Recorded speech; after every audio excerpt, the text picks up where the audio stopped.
Hello everyone, আসসালামু আলাইকুম। আপনাদের সবাইকে শিয়ালের পাঠশালা চ্যানেলে স্বাগতম। আজকে আমরা দেখাবো যে এম, ইজ এবং আর সুন্দরভাবে আমরা কিভাবে আমাদের বাচ্চাদের শেখাতে পারি এবং এই এম, ইজ, আর প্রোনাউন কোন কোন প্রোনাউনের সাথে ব্যবহার করবে তা চিত্রের মাধ্যমে কিভাবে উপস্থাপন করতে পারি। যেমন তাদেরকে বলা হলো হি এর পরে ইজ, শি এর পরে ইজ, দ্যাটের পরে ইজ, দিসের পরে ইজ, ইটের পরে ইজ, সবগুলোর ক্ষেত্রে কিন্তু আমরা ইজ ব্যবহার করি।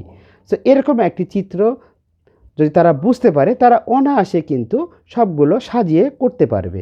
এবং আরেকটি উল্লেখযোগ্য বিষয় হলো এই সবগুলোই কিন্তু আমরা ব্যবহার করি সিঙ্গুলার নাউনের ক্ষেত্রে।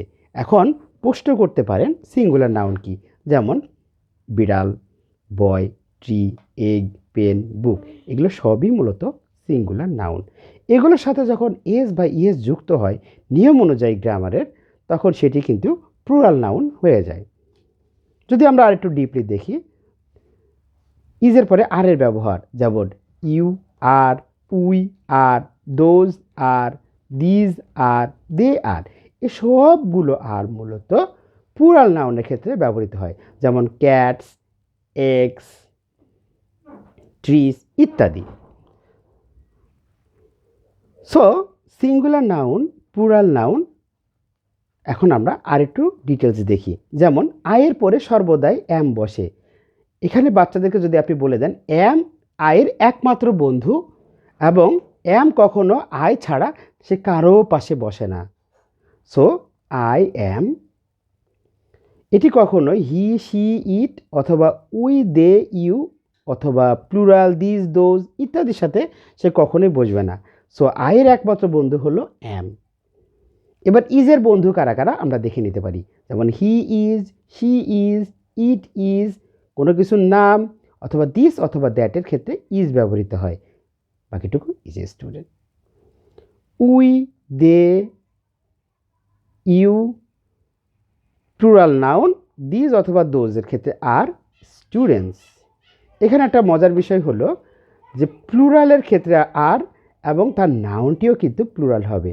সেক্ষেত্রে আমরা আমাদের আগের ভিডিওতে দেখেছি কিভাবে একটি নাউনকে প্লুরাল করতে হয়। তার বেশ কয়েকটি নিয়ম আশা করি আপনার বাচ্চারা এতদিনে শিখে গিয়েছে। সো এবার আমরা পরবর্তী আরেকটি উদাহরণ, এভাবে ছকের মাধ্যমে করলে তারা মূলত খুব সহজে, খুব স্বল্প সময়ে এবং স্বল্প পরিসরে আত্মস্থ করতে পারবে, যেটি তাদের মেমোরিতে লং লাস্টিং থাকবে। যেমন I am happy, he is happy, he is happy, cat is happy, this is happy, it is happy, that is happy. অন্যভাবে বলতে গেলে যদি আর এর ব্যবহার করতে চাই তাহলে they are happy, we are happy, you are happy, birds are happy, these are happy, those are happy. So সুন্দরভাবে আমরা দেখলাম একটি ছকের মাধ্যমে এই বিভার্বগুলো কোনটি কার সাথে যায় এবং তার ডিটেলস ব্যবহার।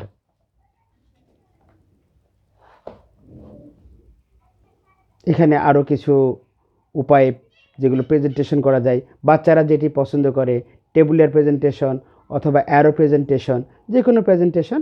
শুধু তাই নয়, এগুলো বুঝিয়ে দেওয়ার পরে আপনারা চাইলে ধীরে ধীরে তাকে এই ধরনের ওয়ার্কশিট নিজে বানিয়ে দিন অথবা কোথাও থেকে ডাউনলোড করে দিন। তারা এম, ইজ এবং আর এর ব্যবহারটি শিখবে, যেখানে মূলত তাদেরকে লিখতে হবে যে শুধু ইজ অথবা আর অথবা এম কোথায় বসবে। এতে তারা করতেও যেমন মজা পাবে, এটি তাদের আত্মস্থ তেমন হয়ে যাবে। আপনারা চাইলে আমার প্রত্যেকটি পেজ স্ক্রিনশট দিয়ে রাখতে পারেন, যাতে আপনার বাচ্চাদের জন্য ব্যবহার করতে পারেন।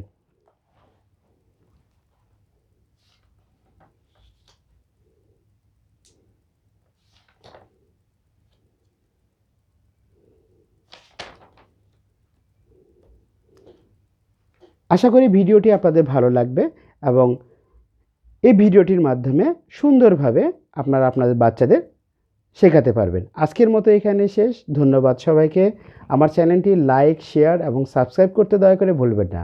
আসসালামু আলাইকুম।